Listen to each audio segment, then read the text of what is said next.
Hi, this is Dwain Worrell, one half of the Writers Roulette podcast. On today's episode, we will be discussing Marvel's Spider-Man No Way Home.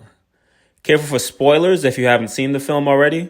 And if you're not a subscriber, please click on the subscribe button and the bell to help grow the channel. All right, let's get on with the show.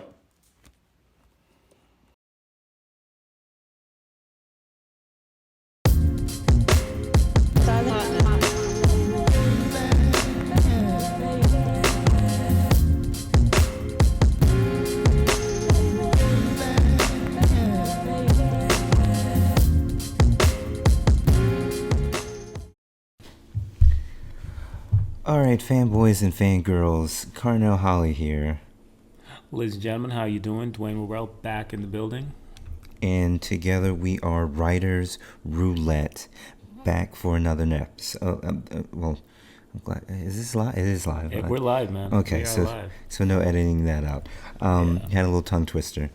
Trying to recover. We're back. We're back together in the same space after a 2-year pandemic break, so you can blame the pandemic for the lack of episodes of Writers Roulette online. But we're back, and from now on, I think we're going to have regular episodes, sort of month to month. What do you think, Carnell? The pandemic. Oh my goodness, my wife just said, just say the pandemic. I mean, it's a good excuse. Yeah, it is an excuse, and I'm just like, I don't want to say it, even though it is true. It is true. And oh my goodness, it just halted so much. Yeah, but we're glad to be back, and let's begin our show. Hey, get into it. All right. Oh well, you started off on it. I did last time. So today we're going to talk about Spider-Man. The new Spider-Man film, the third Spider-Man film of the Marvel Disney Sony collabo, yes. And I want to ask you, Carnell, when we talk about superheroes, there are a lot of movies out there, a lot of shows. There's so much of it out there. When it comes to superheroes, what does Spider-Man sort of mean to you? What does he mean? I mean, the first thing that comes to mind is what he stands for, and he keeps us like the everyday man.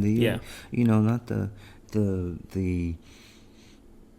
extreme. I mean, he's street level, and yet he has these powers that made him an asset on the Avengers for a reason. Very true. There's a sort of innocence to him, almost. Would you say, sort of a cleaner version of the sort of the gritty we have, modern day. There's a lot of those gritty, dark heroes. This is true.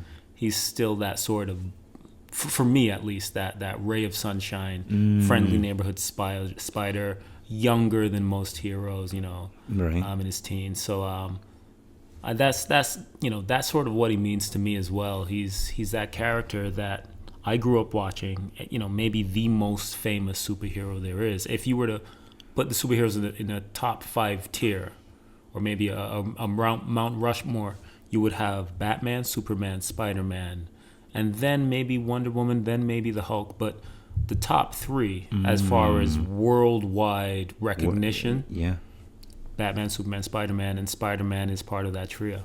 This is true. Yeah, so, I mean, all you got to do is put the symbol of it. It's just like who's that?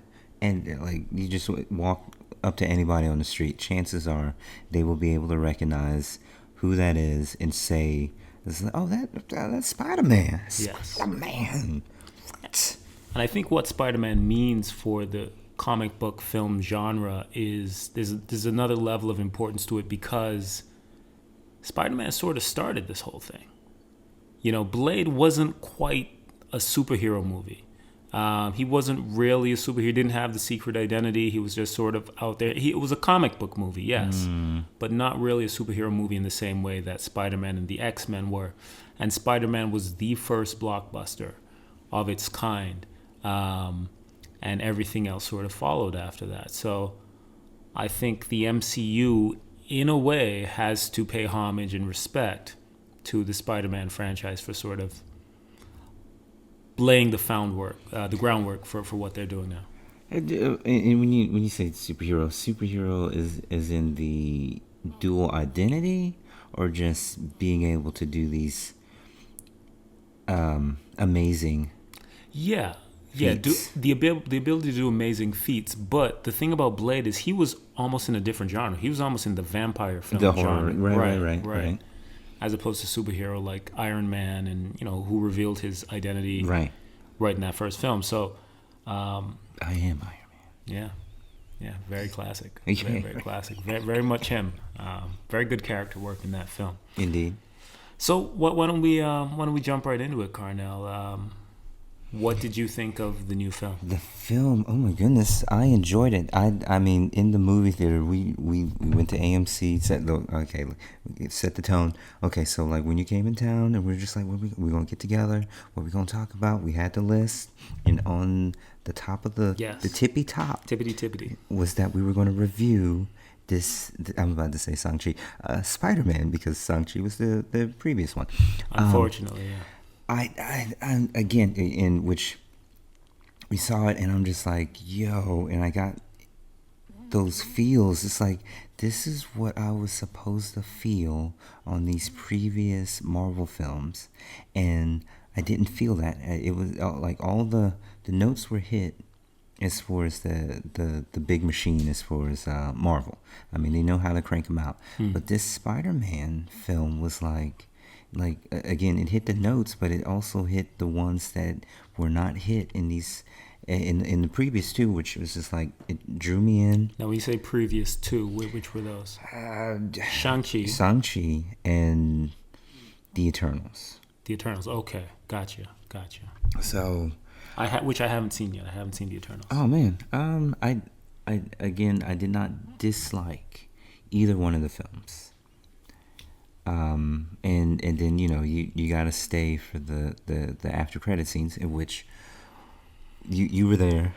I tried to save this one family who left before the post credit. They stayed for the mid credit, but the post credit, I'm like, hey, there's still another one, and they didn't hear me, and I was like, man, okay, they're walking kind of slow, and nope, they're around the corner, nope, they're gone.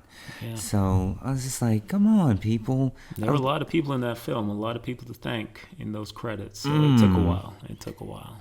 And that may be so, but you should know by now, ladies and gentlemen, fanboys and fangirls already know this, but ladies and gentlemen, if you're new to the show and you're hearing my voice for the very first time, when you watch a Marvel film, the standard is that there's an after credit scene. Now there's two, a post and a mid, and you stay to the end of the show until all the credits are done, all of them. And side note, the first time I saw an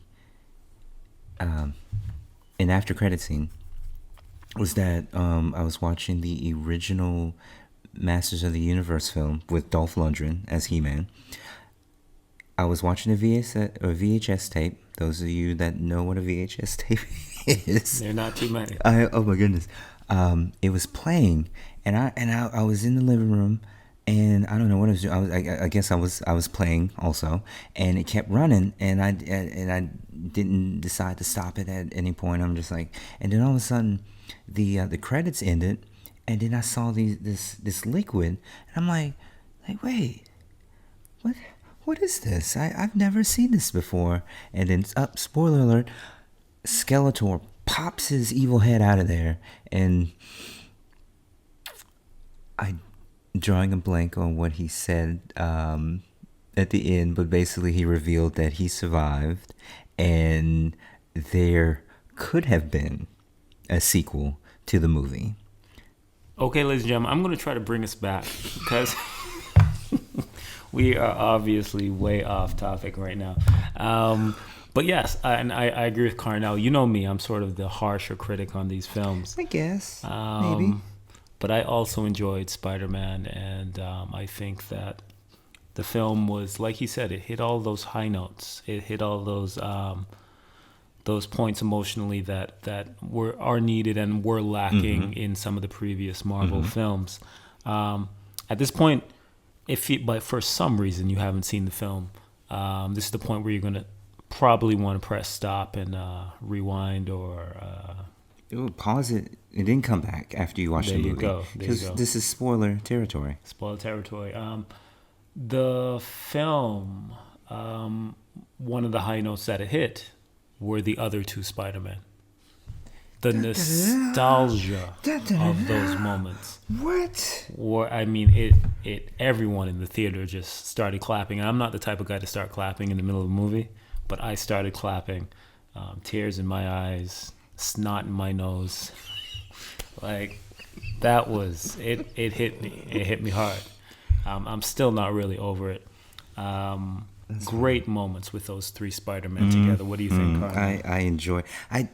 Okay. Did you have any theories going in? Going theories as to, for example, What could happen in the film? I thought there was a possibility that we'd see all three, but everyone kept saying no, they're not in there. What? And I kind of believed them. Well, I mean, Feige and those guys, which is good. They were wanted trying you to put that shadow of a doubt in your head. Right. It's like they were just on set. Right. They're Spider-Man fans. Like obviously they wanted to just give more support to Tom. Yeah. Like you got it. Here's the baton. Run with it. Yeah. Run with it, Tom. The theories that I had going in, and I thought I was going to do a separate video for this, but I thought that this is even better. We're doing it on the podcast. So the theories going in that I was like one. We already saw the trailers, if you've seen the trailers, that MJ falls and Tom Holland's Spider-Man it jumps off after. We had this feeling, at least I did, along with others, that I'm like, I don't think Tom's going to make it. I feel Andrew Garfield's Spider-Man is going to catch her, throwing it back to the Amazing Spider-Man, in which he was unable to catch Gwen Stacy, and in which he does. I called that. Excellent. I called that, in which it was just like, and then I'm going into fanboy territory. It's just like, you know what? The Spider-Verse, the multiverse. I mean, I guess the Spider-Verse would be solely with Sony, but the multiverse, if they were to bring in Spider-Gwen, which is a Gwen Stacy alternate version of herself in which she gets the spider powers and stuff, I'm like, would love to see that. That's and she's Disney. The actress escapes me at the moment. The name Emma Stone. Yes, we have that. What I was thinking, possibly another one, was the reveal of Tobey Maguire's Spider-Man. Was like, oh, he's gonna pop up, and I'm like, hey, Uncle Ben, because I had this running thought, like, yo, what if Tobey Maguire's Spider-Man looks like Tom Holland's Ben Parker, and we'd never seen Ben Parker, but I'm just like, yo, this could bring us in, and then he could be that guy, because in the Spider-Man comic books, the Spider-Verse, there was a situation where in the alternate universe, Ben Parker was the one who was bitten by the radioactive spider and became Spider-Man. And May Parker too, in another one. But I was so thinking that Tobey was going to be the Ben Parker reveal. Well, Carnell went very deep into the nerd sewer for that one, into the basement. I mean, digging for that deep. One. I was hoping. Dug real deep. I didn't know any of that. Mind blown. Would have. I mean, it. I mean. Yeah, why not? You know, but I don't think you can now that. Yeah. Yeah. Great film though. The acting was top notch from everyone. The old Spider-Man, I don't think they quite brought the I wouldn't say the acting chops. The acting was there, but there was a sort of a lack of connection between the characters, their stories, and how they acted. If you remember, Andrew Garfield said that he stopped pulling his punches. That he was this dark Batman-like, Spider-Man version. I heard that. But if you look at the way he's acting in the film, he's all happy-go-lucky, like, making jokes. Oh, I'm not that great. You guys are great. And they're like, no, you're great. And, So he didn't seem like this darkened version of himself, even though he stated, I stopped pulling my punches. That line could have been in any direction. One, again going Stop back. trying to help him. Stop trying to help the bad writing. Stop it. Nah, but you got like because there was a situation when in the Spider-Man comic books when Doc Ock, who was also in the film, he took over Peter Parker's body and ended up punching. I forget the villain, but he punched his jaw off. And then he came to the realization that Spider-Man has been pulling his punches this whole time, in which he could have killed him at any moment, but he decided not to because of great power comes great responsibility and all that. You know what I'm saying? But Andrew was pulling his punches, could not have been, maybe not have been the literal sense. Yeah. But just like, I'm just doing more. So. Well, I think we should touch on that. I think we should touch on that great power, great responsibility, because that line was brought up in this film for the first time, which is interesting that he hadn't heard that before. That this is the first time he's heard great power, great responsibility, and they flipped it. It's May that dies and tells him instead of Uncle Ben. So because it's was there even an Uncle Ben? I wonder. I'd have to look at the first two films. I can't remember. I don't recall them saying if he had an Uncle Ben. Mm-hmm. But I mean, because we all know the story, and we would assume okay, this is because in every universe, Uncle Ben dies. Yeah. Galvanizes.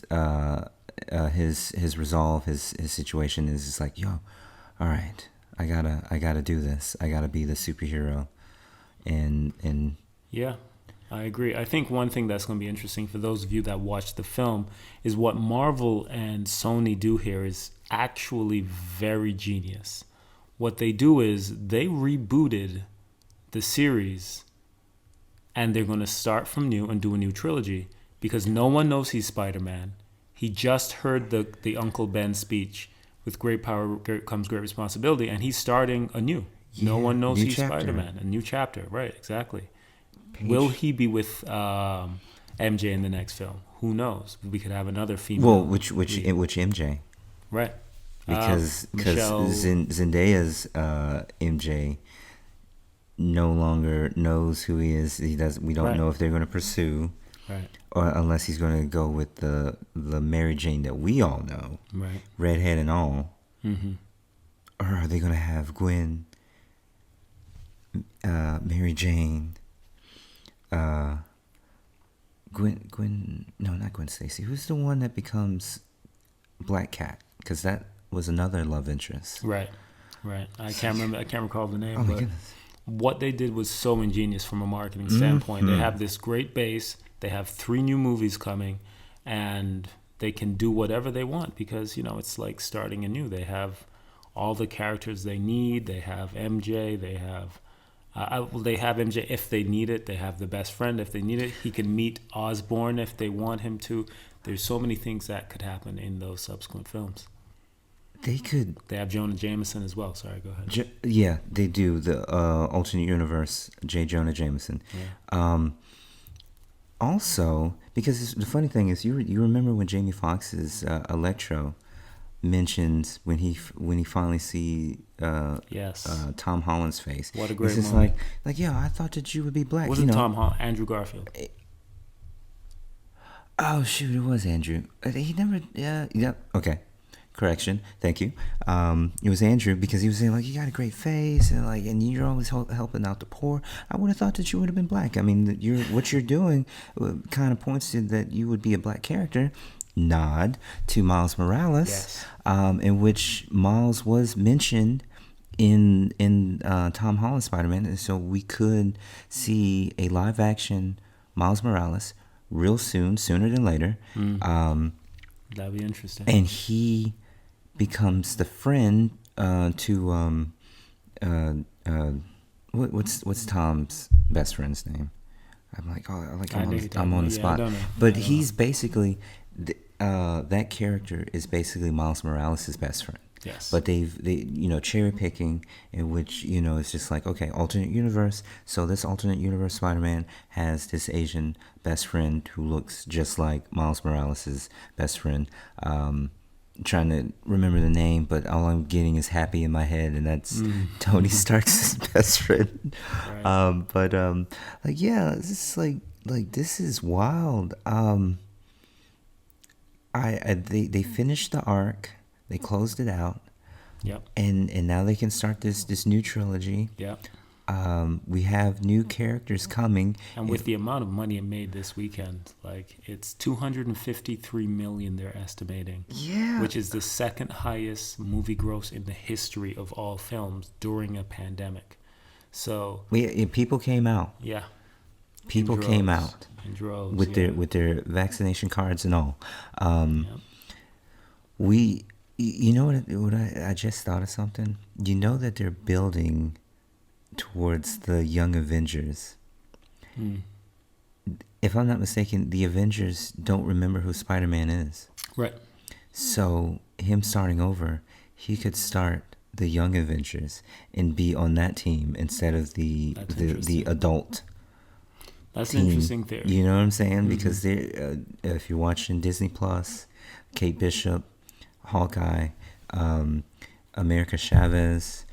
Don't spoil. I haven't seen Hawkeye. I haven't seen a single episode. Well, no spoilers. She's if you know the comics, she I don't know the becomes comics, but yeah. Hawkeye. Okay, thank you for the spoiler. He spoiled it for me. He spoiled it for you too, folks. Get out of here! That's like Falcon and Winter Soldier. Like you know the comics. You know the comics. You know what's going to happen. I'm not a big comic guy. I mean, as much as I love the cartoons, it's the source material, and that's funny because I thought we were gonna go into how we were introduced to Spider-Man, and thinking about the cartoons and stuff. Yeah, and that's true. A mutual friend of ours, high school buddy of ours, would tell me all the time, you can't take the cartoons as gospel because they take liberties and they switch things. It's the comics, which is the source material, which you have to draw from. And I would always say, like, well, I remember watching the episode and this is what happened. I'm like, but that's not what happened in the comics. Well, he's become a true believer, ladies and gentlemen. It's the source material. I do research.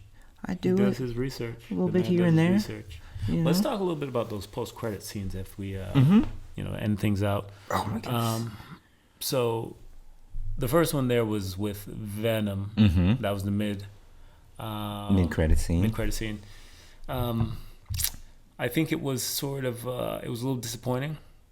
What? After watching Venom and seeing Venom lick the screen and like this guy. I think they kind of hyped it up to what we would think again with Shang-Chi, thinking like, oh, we're going to see a tournament, and that didn't happen. Right. Venom was like, oh man, Venom is going to meet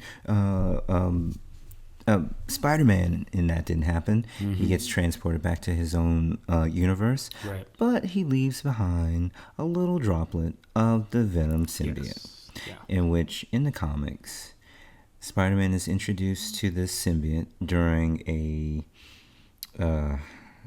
little crossover situation where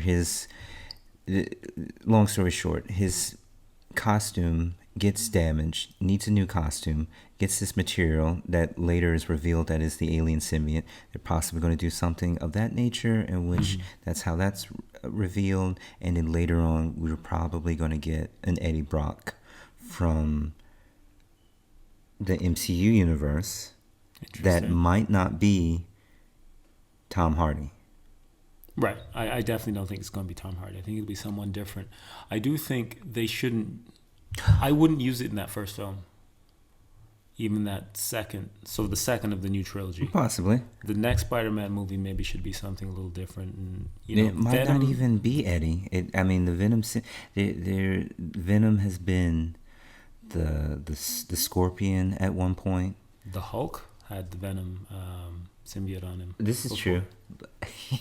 That's true. So there's a lot of options. A lot of cool stuff could happen.